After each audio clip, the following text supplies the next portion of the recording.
This podcast is brought to you by Rebecca Cassells of the Rising Dawn series. Do you like violence? Do you like smut? Are you tired of the stereotypical novels of werewolf romance out there and want something a little bit different? Then pick up Sparked Revolution, Book 1 in the Rising Dawn series by Rebecca Cassells. Available on Amazon, in Kindle, and paperback. You too can become a sponsor of Stories, the True and the Fictional by heading on over to buymeacoffee.com/STTATF or follow the link in the show notes. Hello guys and welcome to another fantastic episode of Stories, the True and the Fictional. It's another episode, it's another interview, but before we can bring in our guest, remember to check out our sponsors Rebecca Cassells and Martin Kearns. They've got some great stuff out. They're not only great authors, they're great people and friends of the show. I'm Jay O'Brien. With me always is Ryan. How we going, Ryan? Good, mate. Good. Living the dream. And living the dream. I forgot my hat today. I don't know why, but I was in a bit of a rush because I was making breakfast and then got delayed and then, so it's all happening. So I'm hatless today for the first time ever on this podcast, I think. Oh, I can put one on you in post if you want. Yeah, that'd be awesome if you could do that. It might twitch around a bit, but well, like, considering I wear the same hat every single time. Look, I've got an assistant bringing in my hat. Thank you very much. There we go. Not feeling it naked anymore. So thank you to my lovely assistant, aka my wife, for bringing my hat in for me. All right. Well, now that your hat's on, let's get into the show. R D Moreno, how are we going? We're going good. Good. Enjoying life. Having a good time. Excellent. How about you guys? Oh, well, I'm going well. I'm pretty spry for this time in the morning. It's 9 o'clock in the morning over here. Right. Yeah, it's still morning to you guys. Yep. Yeah. Well, for those who don't know, who is R D Moreno? So R D Moreno is actually a retired IT executive. I spent 41 years with AT&T and was voluntold to retire during COVID. So I was making my exit strategy already. So they just pushed me out a little early and actually did me a big favor. I've been retired and happy doing what I'm doing, not living in the IT grind of 12, 14-hour days. So I'm a happy camper. Oh. Excellent. Well, we're going to get into your book a little bit later and all your writing, but we do have a tradition here on the podcast. We have icebreaker questions. We'd like to get to know the author before we get to know their works.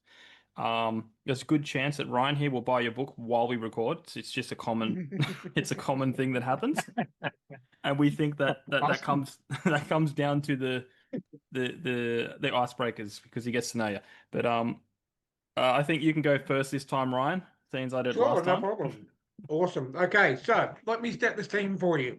We live in a world of no war, where everyone's happy. There's peace among the galaxies. There's no cruelty to anyone, no cruelty to animals. Everyone gets along great. So, being that we live in that world, what is one thing that you would like to get rid of?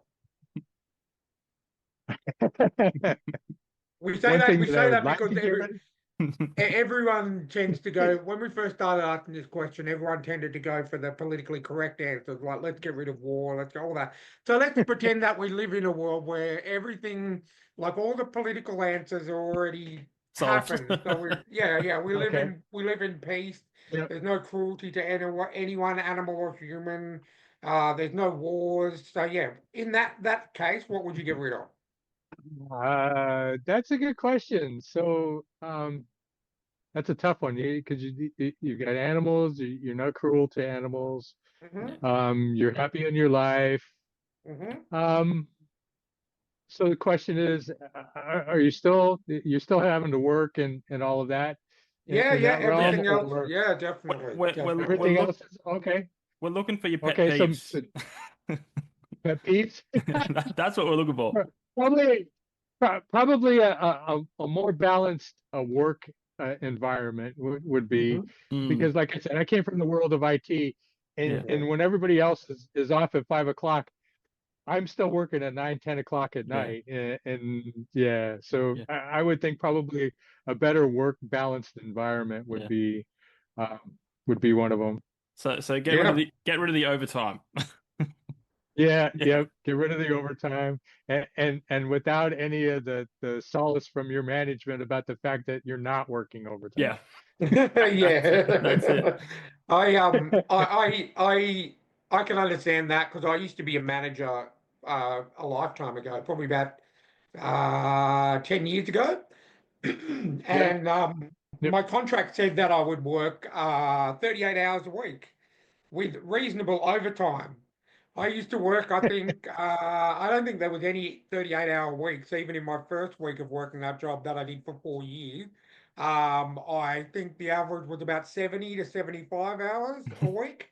yep, And yep. only paid for the 38 hours a week, though, mind you, Right. because if Yep. someone called in sick, I had to cover the shift. And because I went through the system and I became a manager, but I also knew how to fix gates, and I used to be a manager for a car park station, and I used to know how to do the tasks that all my employees would do, and then also have to deal with the bureaucratic bullshit from center management and head office and all that kind of stuff.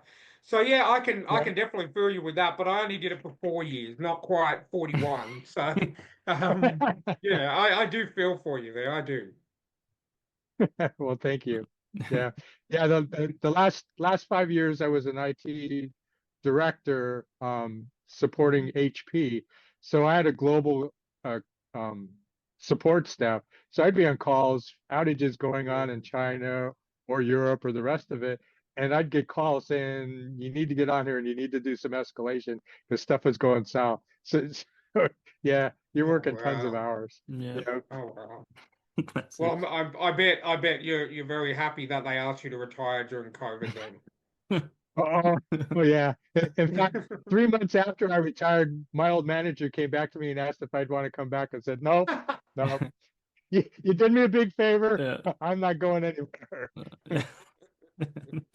Oh, Awesome. nice. All right, well, let's move on to the second one. What's something on your bucket list?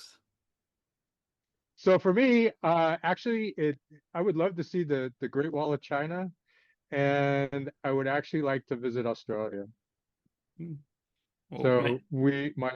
my wife was a flight attendant with American, and she ended up budding with a bunch of Aussie flight attendants, and we went to Italy with a bunch of them, and we had a blast.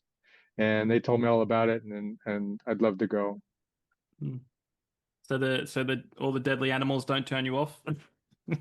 No, No. no, no, no. A lot of people come on this podcast say they want to come to Australia, and then by the end of the episode, they don't want to.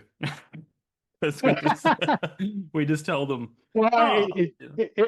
if you go there with people that you know that know the Mm, environment, then you're Yeah, probably fairly safe.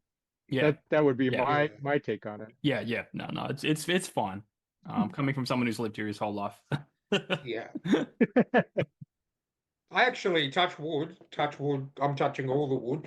I haven't seen any of the deadly animals that we have here, actual outside of a zoo or a wildlife park. So I'm I've lived in the Western Sydney my whole life, so I'm pretty not right in the city, but pretty close to it. So it's like suburbia, Yep. I guess you would call it. So yeah, Mhm. touch wood, I haven't had to see any of those deadly deadly animals. Jamie, on the other hand, has seen a few. So because he Yeah, lives up in the mountains, backs onto a national park. So yeah. Okay, yeah, so a few Uh, more out there. yeah. All right. I've seen a few. I've seen a few. All Awesome. right. Question number three. So we did change this. So I believe you're the first or second person to have this new question. So what is on your Mount Rushmore of TV shows? Any genre, anything. So just pick four of your favorite TV shows to go on your Mount Rushmore. Yeah, so I pulled that up, and for me, Big Bang is one of them. CSI Yep. is another one. Yep. Law and Order, and then the last one is Two and a Half Men. There you Excellent. go. Excellent. That's a good variety. Yeah, and then if you just do sci-fi, we're gonna go back a little bit, but Time Tunnel, Star Trek, the original, Lost in Space, and The Expanse. Yeah, Excellent. we've had It that a seems few times. it Expanse. seems to be amongst sci-fi fans, because my wife's a massive Star Trek fan. She's a massive sci-fi fan. She loves Star Trek. Has made me watch all of them, including the Yep. shows and all the movies. But yeah, she actually is a massive fan of The Expanse as well. And we're noticing a trend with people who love sci-fi. Everyone is raving about The Expanse. Yeah, it's worth watching. Yep, definitely. And with your main Mount Rushmore, I can 100% get on board with every single show that you picked there. I absolutely Awesome. love The Big Bang Theory. I love all my Law and Order and CSIs. I've watched them all. And Two and a Yep. Half Men was a classic. I've seen every episode of that. As well, even the Ashton Kutcher ones where it got a little bit not so funny, but Right, right, but it was still there. Yep. Yeah. it was, yeah, definitely. Yeah. But no, that's probably the best answer we've had Yeah. to the TV Oh, question in excellent. general. Kung kung. All right. Number 4. What's your zombie apocalypse plan? So actually, we live out in North Carolina. We're on 2 acres. So my zombie apocalypse plan would just be to put a huge fence around our property. We could grow our own Yeah. vegetables and all of that. We're on a well, we're on a septic tank, so we could survive quite well out here. That's yeah. You're done. You're prepped. You're ready to go. Yep. Yeah, that's good. It probably won't come near you anyway. You know. Right, right. Yeah, because we're out in the middle of nowhere. Yep. Yeah, that's like me. I'm up the mountains. You know, there's not even 2,000 people in my town. So Oh wow. Okay. we're I Yep. think in COVID we had 1 or 2 cases. That was it. Like, you know, it's just Yeah, we had a few Yeah, more than that, but yeah. I think with living on a property is good because even if the zombies do get up your way, you've got a vantage point. You could probably see them coming. You could probably just get on your roof with a rifle and just pick them off as they come. Exactly. I like that. I like that a lot. Awesome. yeah. All right, our last question. Now, do you remember some movies from the Bill and Ted, like Bill and Ted's Excellent Adventure, Bill and Ted's Bogus Y- Adventure? y- I do. So for Excellent. me, it's kind of a standard answer, but I'd like Bill and Ted to take me back and find out who actually killed JFK. Yes. Oh my Oh. God. Oh, here Yes. we go. Here we go. I am a massive, massive, massive. I wouldn't say fan of because it was a tragedy, but I absolutely love investigating into JFK and who did it. And I tell you what, I said this story online a few times, but there is actually proof that Lee Harvey Oswald did not kill JFK. And you can find it and I believe your equivalent is Best Buy over there to our JB Hi-Fi. And the reason I say that is because there was a limited edition Blu-ray of the movie JFK with Kevin Costner.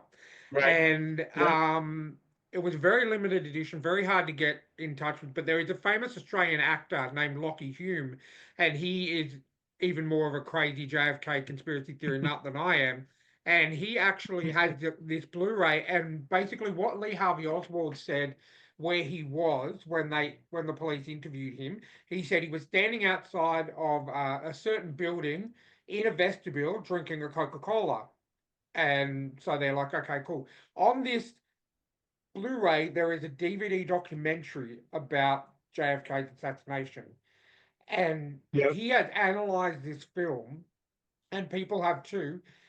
They go to in the documentary, they actually show the building that Lee Harvey Oswald said he was at during the time of the assassination.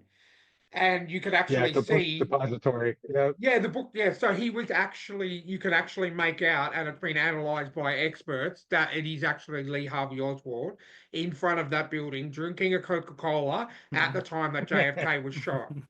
So you could actually solve the mystery, not who killed him, but the Lee Right. Harvey Oswald Who thing did by it? just buying a Blu-ray. So there you go.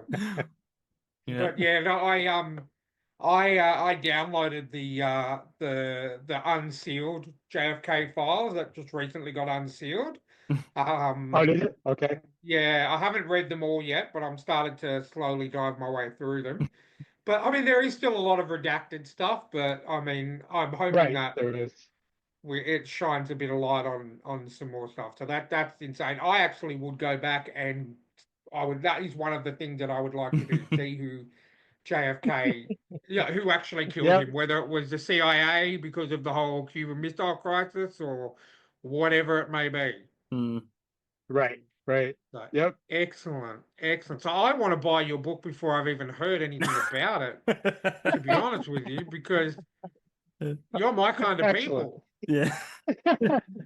Glad to hear it. I think that means you passed the icebreakers. Oh, 100%, 100% he passed the icebreakers. This podcast is brought to you by Martin Kearns and the Valor of Valhalla series. In the battle between two ancient evils, can one naive young man become the last hope against powerful creatures of legend? Beneath the Veil is the gripping first book in the Valor of Valhalla dark urban fantasy series. If you like reluctant heroes, infernal myths, and bloody epic clashes, then you'll love Martin Kearns' formidable foray into the unknown. So head on over to readkearns.com and grab yourself a copy of Beneath the Veil today.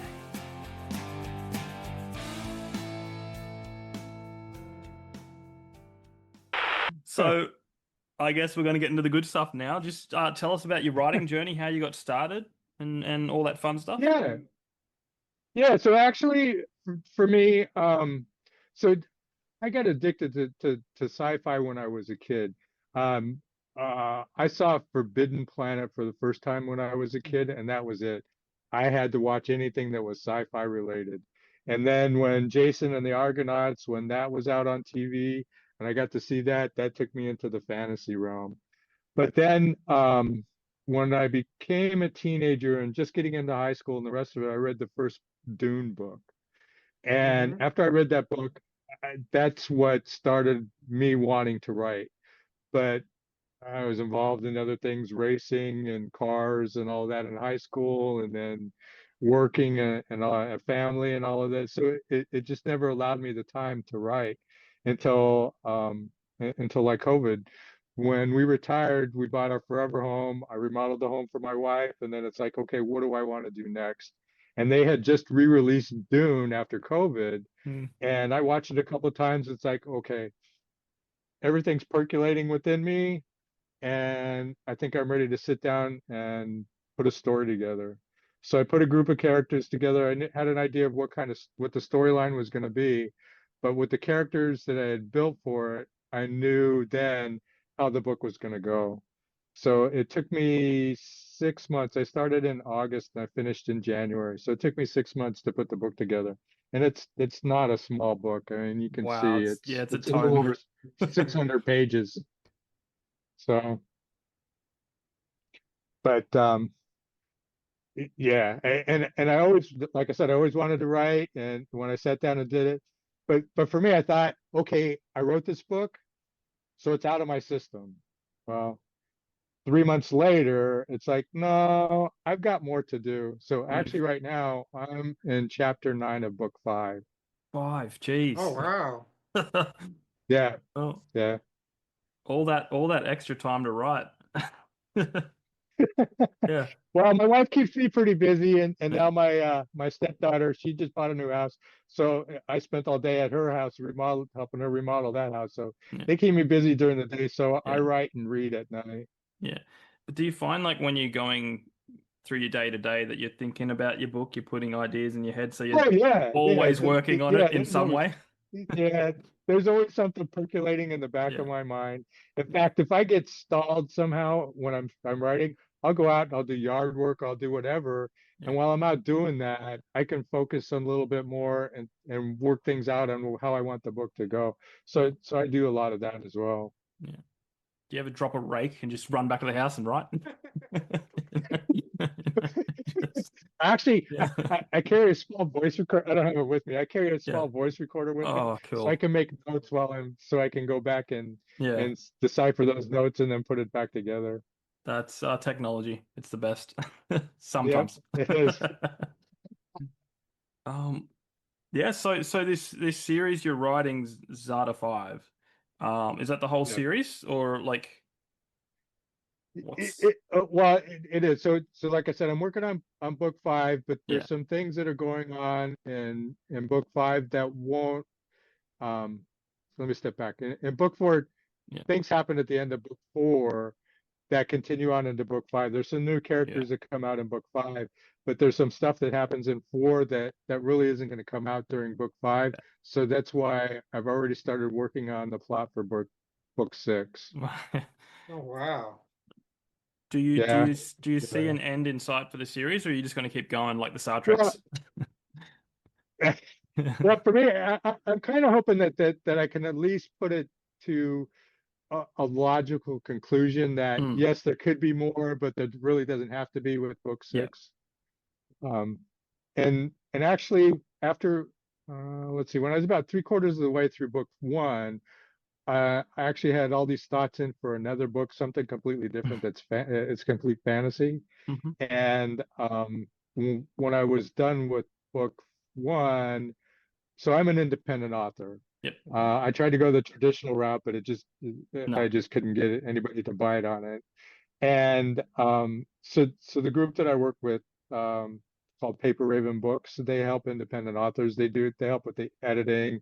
They help get me Mm, a project manager so we could do all that. I went through 3 rounds of editing, a book cover. They helped me get it formatted for Amazon. But when I was talking with their lead person and told her that I had this other book that I'm starting to work with, should I go with that and then jump back into the other? And she said, no, no, no, no, no. She says, if you've got other books out there and you bring this book out that's something completely different, you're going to lose some of your fans in that process.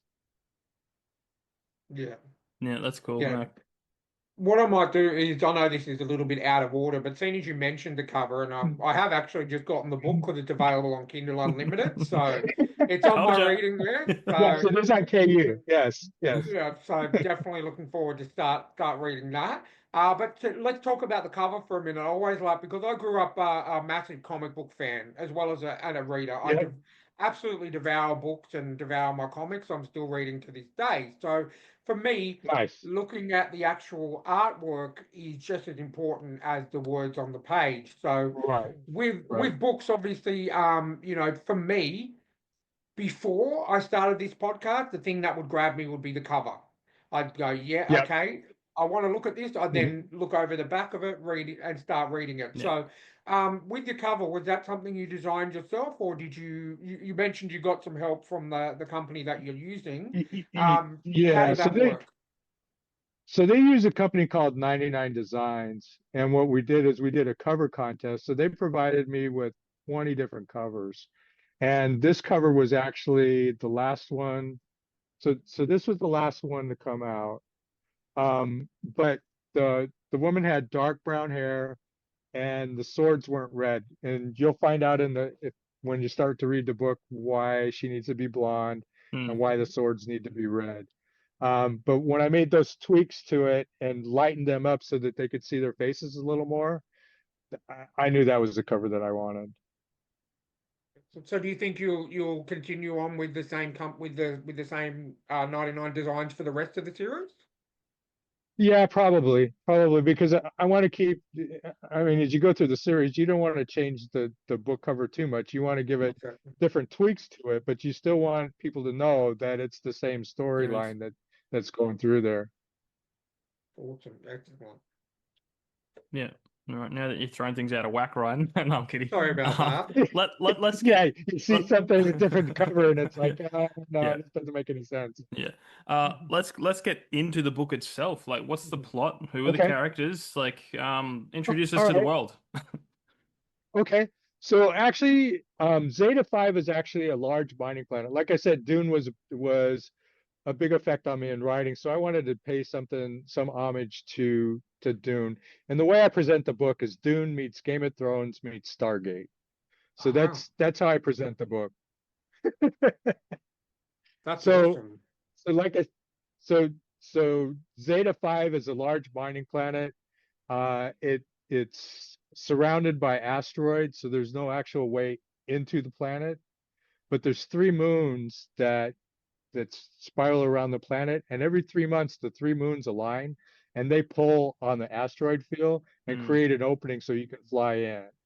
You've got a day and a half to fly into to Zeta 5, do what you're going to do, and then get out. So you have transport ships that come to break out. So on Zeta 5 they mine Xando crystals. The Xando crystals are refined, and that's what's used for interstellar flight. Kind of like with Dune, the spice must flow. With Zeta 5, the crystals must be mined. Yeah.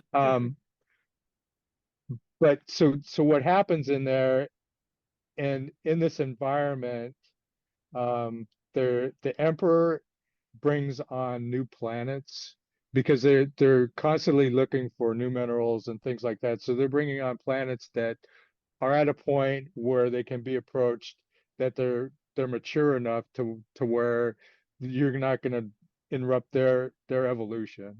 And in the first chapter of the book, that's kind of what they talk about, the fact that they're trying to bring on this one planet, but there's a war going on and they're trying to resolve it.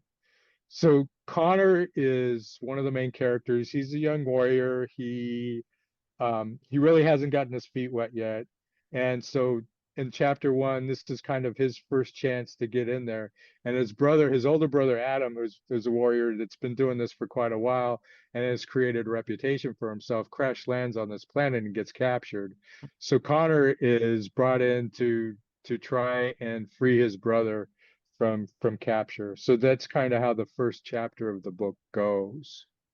And with Connor has the ability to see the future, but he's still trying to figure it out. Yeah, so he has some mental abilities that he's trying to work out. He's getting visions of things that are going on, and he's still trying to put them together. And then in chapter 2, the Emperor Esteban has a younger brother, Lorenzo. Lorenzo is a very intelligent, sharp scientist. He's the one that's helped develop interstellar travel. But he's also developing secret weapons that nobody knows about. And there's a lab explosion that exposes some of this stuff. And Esteban goes there to find out what's going on because his brother's not telling him anything. And so he goes to where this lab is, and you see a phasing going in and out. And you can see another planet through the phasing. And that's where they determined that that other planet is Zeta 5. So they send Connor and his mentor Eric to Zeta 5 to figure out what's going on, why that's key to what Lorenzo is up to. In the meantime, Adam is trying to backtrack through what Lorenzo has been doing at some of these other planets with some of the different labs that he has to try and to uncover stuff that way. And when Connor gets to Zeta 5, there's a prophecy that unfolds that brings him into the mix, and he becomes part of that prophecy.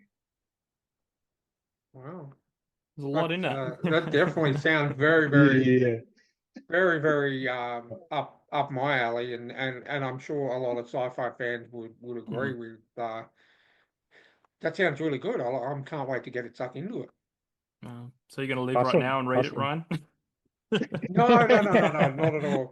Now, I will actually buy the book when I'm on the interview, but I'm not so rude to begin reading it while we're talking to the author. So I'm not quite that bad. Yeah. No, but now you understand why it's a little over 600 pages. Yeah, definitely. Oh, 100%. Oh wow. I write books that are, tiny. Well, sometimes that's good because you can get it out there and then you can go on to the next book from there. Yeah. The next 3 aren't quite as big. So the books 2 and 3 are around 300 pages. Book 4 is right around 400 pages, but book 5 is probably going to be another chunker. It's probably going to be at least 500 pages by the time I'm done with it. Yeah. So what's your process like when it comes to writing? Like, because they're bigger books, so there's a lot of plotting involved. Did you pantser much as well, or how's that work? Yeah, so the way I talk about it is I put a basic plot together, list the characters together, but when I start writing, the characters seem to have a mind of their Their own, own, yeah, and it's trying to steer them in the direction you want to go yeah, without going completely off the rails. yeah, But so I start out as a plotter and end up a pantser by the end of the book. yeah. That's exactly, yeah, that's like me. Yeah. My last book was going to be a standalone, and then by the end of it, I'm going, this is a series. I didn't want it to be a series, but Yep, now it's a series. it is. It's just it's incredible just getting in the zone and just letting the characters Well, take you where they go. yeah. And maybe I'll tell you what. So when I first started writing, I didn't want anybody to know I was writing because you hear all these stories. You start writing, 2 years later, you're still writing, and Yeah, people are asking, well, how's the book going? How's the book yeah, going? I didn't want anybody to know because I had no idea what it was going to take. I had yeah. no idea it was only going to take me 6 months to write the book. And so my desk is in the garage. So I'm in the corner here, and the door is on the back end of the garage. Well, Hmm. actually on the front end of the garage.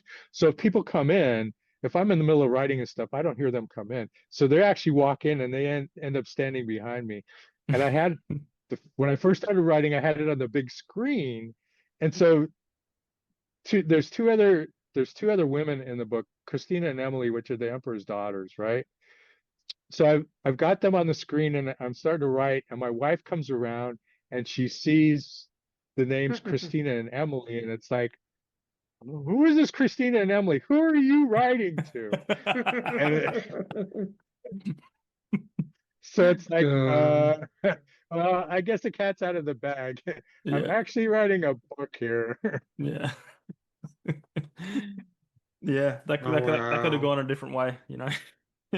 Yeah, absolutely, it could have. So it's like, why didn't you tell me? Why didn't you tell me? I didn't want anybody to know. Yeah, I didn't know where this was gonna go. yeah, and then you feel the pressure of like, having to, get it done. Um, Right. yeah, Yeah, and I didn't want to be there, be that guy. yeah, So, but yeah, yeah. yeah. Yeah, well, you mentioned Dune was an inspiration. Um, I got a Mhm. little bit excited when you said Stargate because I'm a huge Stargate tragic. I just grew up on it, love it. Yeah, what other inspirations came? Um, like yeah, what other inspirations did you draw from to write your series? I guess. So there was a lot of H.G. Wells, Jules Verne, Mm, a lot of that involved in that. So I gobbled that stuff up as a kid. A lot of the Greek mythology stuff. So that's kind of why I came up with the prophecy part of it. Because and there's also a prophecy within the Dune environment, so it's kind of played on some of those as well to bring it in there. yeah, yeah, because yeah, I'm a slow reader. I want to read it. I probably will read it. It's just I probably read one or two books a year if I'm lucky because I'm writing so much, you know. Right. That Yeah, it well, that's my problem too. Is I'm a slow reader, and I've promised I've got a couple of other indie authors. They've agreed to read my book, so I'm reading their mm, books. And one of them's 500 pages, and the other one's yeah, 600 pages, and it's like, Oh you're wow. killing me. yeah. Yeah. Can you just give me the bullet So points? You know? exactly. Yeah, well, that's the opposite for me because Jamie will read 1 to 2 books a year. I'll read 1 to 2 books a month, and like especially long ones because I love my high fantasy. And then it's very rare to find a high fantasy book that's under 500-600 pages. So yeah, Right, I'm and that's true. especially because I'm not working at the moment, so I'm devoting a lot of my time. I devote at least 2 to 3 hours a day to reading whether that's at Nice. night, whether that's reading comics or books or whatever that may be. But Yep, in saying that, I've gotten a lot more into reading since starting this podcast as well. So I like because I'm meeting the authors during the interview. I feel like sure. that person. personal connection to the book, so it Yeah. excites me more to read the book. So I think, I've even probably gone a bit further than 1 to 2 a month lately, but I just absolutely love reading. I think we need to get more. That's the whole reason we started this podcast, was to get more eyes on indie Right. authors and get more people just reading in general, because in the world we live in today, reading is not like, there are a lot of people that do read, but we've got all these other technologies, video games, streaming service, all that kind of thing, podcasts, and we want to get more people back into reading the old fashioned way, Yeah, absolutely we do. We do. Yeah, and that's part of the reason why I started on TikTok. Mhm. So I'm linked into a lot of the book talkers now, and there's a huge support community out there for indie authors. So that's been helpful as well. Awesome. Yeah, there's a lot of us out there. I find it keeps growing and growing and growing. It, like, just you Mhm. just I mean, we've been doing author interviews for probably 2, 3 years now. Mhm. Um, Nice. and yeah, we just keep meeting more. We just keep meeting more and more, and it's like an Mhm. endless supply of all these people. They've all got great stories, and they're all unique. Like, it's um I don't know. It's like I don't find myself being drawn to the traditional stories anymore.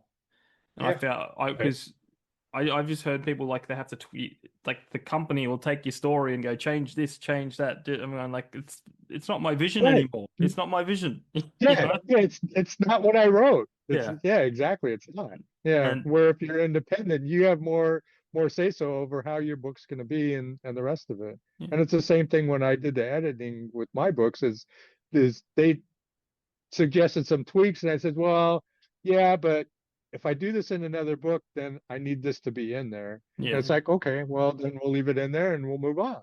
yeah. And yeah, you wouldn't get that with a traditional publisher. No, they'd be like, Not at change this, all. change that. Yeah, it's just like, it's why I don't think I could ever go traditional. I'd be like, here's my demands. Right. You want to sign me? This is what's happening. Right, exactly. You guys sign on the dotted line, not you know. Agree to my demands. Yeah, that's it. Um, yeah, so you touched briefly on something else you were working on, or going to work on, possibly another series that's Yeah, outside of the Zada sphere, I guess. What's that? What's that? Can you share anything about that? yeah, yeah. So actually, I can. I'm let's see, I'm chapter 12 on that, I think now. So this one is complete fantasy. So it has to do with warlocks, has to do with super warlocks. Mhm. Um, in the beginning, during the Spanish Inquisition, there's a spell book that's discovered, and it can't be destroyed. Um, the they kill the warlock that had the book and find out that he was actually a super warlock. But it takes a special key to unlock it. And the key breaks into three separate pieces.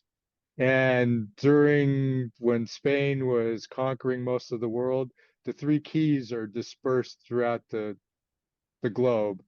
And so as you go through the book is taken to the Vatican and then disappears from there, and you come into modern times, and so now you've got a warlock in there that's working with another younger warlock that's trying to train him because he has not been successful at finding the keys. Hmm. So he's hoping that this kid will help him find the keys. So that's kind of how the story goes. If we can find the keys, we can unlock the book because there's a spell in the book that allows a super warlock to live forever. So that's why they want the book. That's cool. That's like urban fantasy. Is that what they call it? I think that's, yeah. Yeah, I think that's what they call it. Yeah. Yeah. Um, that's awesome. Like, I can see that as a movie right now. Like, Um, Right, right. um, yeah. Any other questions, Ryan, before we jump into our No, bonus no, stuff? I'm totally good, man. I think we've done a good job in learning about the book, and I Yep. can't wait to start reading it myself. Cool. Yeah, so we do Excellent. bonus content for YouTube. Um, it Okay. was so for our audio listeners, do you just want to tell them where they can follow you, your website, anything you want to share before we jump into the bonus content? Yeah. Yeah, so for TikTok, I'm a RD Moreno author, and then for Instagram, it's RD Moreno author, and then I also have an author Facebook page, which is RD Moreno, comma author, and then my website is rdmorenoauthor.com. Wonderful. Well, guys, on the audio, be sure to check out all that stuff and jump over to YouTube for this bonus stuff we're going to do. And yeah, if you want to reach out, thetrueandthefictional@gmail.com. But let's get into the bonus content.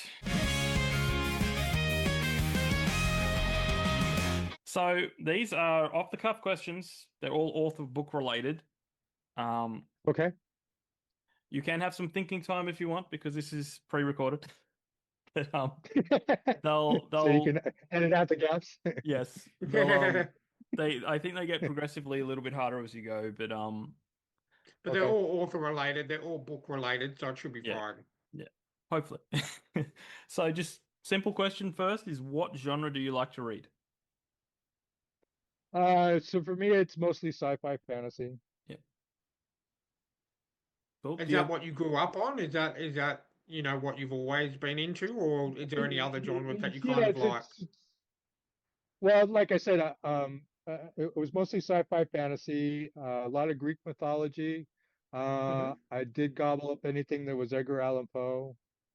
He's a common one. We've had him recently too. Edgar Allan Poe.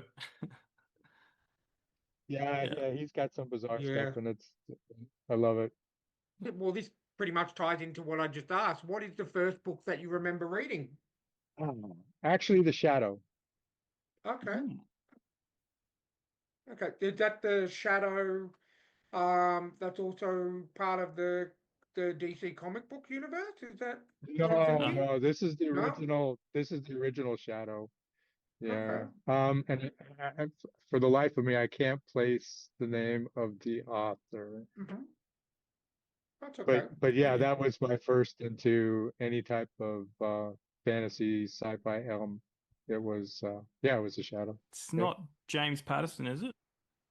No. Oh, there's a No, bazillion no. books called The It's Shadow. older. Yeah, it's older than that. So Yeah. let's see. Probably in the 60s. Oh, hang on. Okay. Yeah, I'm let me 68, so yeah. So you started off reading at a very young age too, like a lot of us. I did. Yeah. Excellent. Yep. Not me. Well, I say a lot of us, but not Jamie. Jamie, I think only read two books in 27 years. In 27 years. So I think by the time I was 12, I'd read 5 books already. So I had you beaten by about 15 years. I think, wow, the original's for $135 if it's the right book. Is it Maxwell someone? Geez, really? Yes, that's it. Yeah. Yeah. All right, cool. Yeah. There you go. I'll put it up on the screen for those watching. All right, what's the most recent book you've read? So actually I'm reading an arc, and let me pull it up here. It's a good story, but it's a little slow for me. And like I said, this one's 600 pages, and it's called Cinder Burns at Midnight, an accidental fairy tale. Okay, if you want to give the author a shout out, who's it written by? Yeah, it's Kara M, Karam, and this is actually her second book. And I couldn't tell you the name of her first book. I don't have that one. Yeah. Cool. Awesome. Okay, what's a book that's on your to be read list? So I've got a few of them. So I've got one from E. Edward Martin, and it's called, and of course it's not pulling up the right one. No, it's all right. What is it? Blueberry Daughter, spiritual Native American fable. Cool. Awesome. Excellent. So I'm sure Jamie will pop all that information in the show notes. So I'll if use anyone the wants to magic. check them out. Okay. Yep, cool. All right. Now I'm assuming that you're familiar with an old show called Gumby, the little green man. Yep. Yeah. And Gumby and Pokey, yep. yeah, and his ability to jump inside books. So that's the premise of this question, is if you could jump into Okay. any book like Gumby for just to visit, Yep. where would you Yep. go? Which book? That's easy. It'd be Dune. Dune? And I suppose what area or what time in June would you like to jump into? I'd probably like to jump in after um I can't think of the kid's name. After the prophecy is unveiled, he drinks the poison Hmm. from the worm, and he starts to expand through into actually the next realm of the other books. Okay, Excellent. awesome. All right. Okay, so the next question is if you could spend the day with any fictional character, who would it be and what would you do? With a fictional character. Hmm. Probably Darth Vader. Ooh. And would you conquer the galaxy with him? Yeah, absolutely. Absolutely. Hopefully he could teach me a few things while we're doing it. So you would go in and hang out with Darth Vader and come back a Sith Lord. Yeah. That's right. And then I conquer our love galaxy. I love it. That's great. That's amazing. All right, next one's a bit of a fun one. We'll set the scene for you. It's a nice, let's just say log cabin, fire's burning. You're sitting on the floor, and there's a ch empty chair with your favorite book in it, and someone's going to come in and read that book to you. Who is that person? They can be living, dead, anyone you want. Jules Verne. Joel, oh, interesting. And what book's he going to read for you? Probably 20,000 Leagues Under the Sea. Nice. I Yeah. think that'd be a great way to, that we don't get many people picking authors and reading their books. And I Mm. think it'd be really good Yeah. to see, his interpretation of, of Yeah. one of his most famous works and how he would, read it and obviously because they would kind of act out some of the scenes and stuff like that. I think that'd be really good. Yeah, I think so. Yep. Yeah. Very, We very good answer. I like that. do we have any recordings or anything of his what his voice would actually sounded like? Because it would be interesting to know what he sounded like, and it would be funny if he had a really bad voice, like in a, just like just not good at reading. Right. Yeah. I like that. I No, like that. it's great. Okay. Next question is, what is a must-read indie book? So something that's not on the traditional authors, traditional published route, but that you've read and you're like, wow, more people need to read this. Actually, I haven't read a whole lot of indie authors. Hmm. I've just started jumping into that part of it. Yep. Like I said, I read G. Edward Martin's The Return Flight. It's a short story. It's about 40 pages, and it's a Mhm. good read. I mean, it questions there's a group that were out in space for a long time, and they're coming back, and they're being tracked by something, and it's like, okay, do we bring it back to Earth with us, or don't we? And the quandary that they get involved with as they're doing that, and um, he brings a lot of aspect into different people that are going on with it. So I think it's worth reading for anybody to read. Cool. Awesome. All right, two to go. Two to go. This next one's a bit of a fun one. We'll get Okay. your creative juices going. If you could combine the works of two different authors, what would you choose? Oh wow. Like a crossover mishmash. So maybe H.G. Wells and Edgar Allan Poe. How Oh, would that That'd work? be a good one. that'd be good. That'd be interesting. It definitely that there you've got like a sci-fi supernatural tale, I think. Yeah. I think that'd Right. be pretty. I'd definitely be on board. I'm a Yeah. massive horror fan. I love reading, watching, any kind of horror. I've recently just gotten a fair few indie horror books, which have been amazing. So yeah, I could definitely get behind that. A sci-fi, supernatural horror kind of book. I think that'd be awesome. Yeah. I think you've tapped into something there. Yeah, definitely. All right. The last question, and this is one of my favorites. If you're stranded on a desert island for the rest of your life and could only take 3 books with you, what 3 books would they be? Actually, one of them would have to be my first book because I actually, with all the reading and rereading and re-editing and everything I had to do, I actually enjoyed reading that book. Okay, The excellent. other one would probably be the second book in the Dune series because I never got a chance to read it. And then what would the third book be? Maybe From the Earth to the Moon. Okay. So definitely a very sci-fi desert island retreat. Right. Yep. Excellent. One quick question that's not, and it's not part of our the questions at all. I meant to ask before when we were recording, but I forgot. What do you think? Are you a fan of the Star Wars books with the extended universe? I haven't read any. Well, take that back. I Okay. started reading one of them. I'll have to look it up, but I haven't because one there I actually didn't realize that all these other books were out there until I started writing and started going through that, and then started picking up these other books from indie authors and started to realize that Amazon was pumping all the Star Wars stuff to me and saw all these other books out there. I would think some of them would be an interesting read, but I just haven't had the chance to go through it yet. Oh, they definitely are. I've read quite a few of them.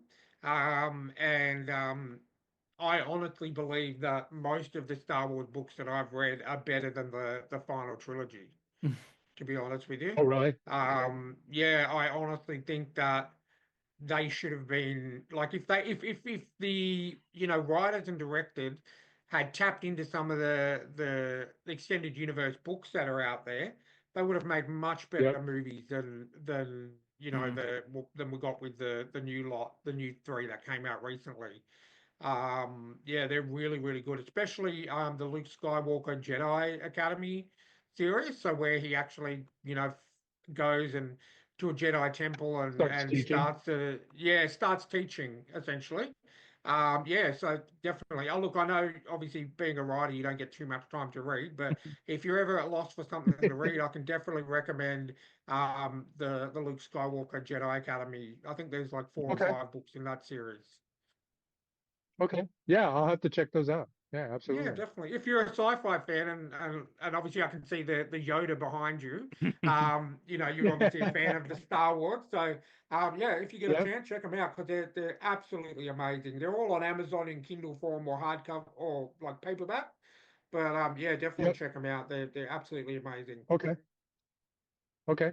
Yeah, I'll have to put them on the list then. Awesome. Awesome. Well, thank you for joining us. It's been a blast. Yeah, thank you very, very No, much. thank you. I appreciate the time. I've really enjoyed this. You guys are a great pair, and this has been a lot of fun. Definitely. And once I've read your book, like I do with all the authors that we talk to, I will leave a review on Goodreads because I use Goodreads a lot, and I know how important reviews are to writers, especially indie writers like yourself. I appreciate it. Thank you. And I appreciate No the problem. support. You guys have been amazing. Thank you. Yeah, and feel free to reach out whenever you want to come back on because we do get repeat offenders all the time. So, okay. Yeah, definitely. I'll do that. Absolutely. When I get maybe when your next book's ready for release, you're more than welcome to reach out and we'll get you on to talk about that. Okay. And obviously promote that for you as well. We're more than happy to have you back on. Yeah. Awesome. Thank you guys. I appreciate it. All right, guys. Enjoy your morning. We will. thetrueandthefictional@gmail.com if you want to reach out. All of R D Moreno's links and all stuff will be down below. Make sure you check that out. And remember to support the indie authors. And yeah, we'll catch you next time. See you next time. Awesome.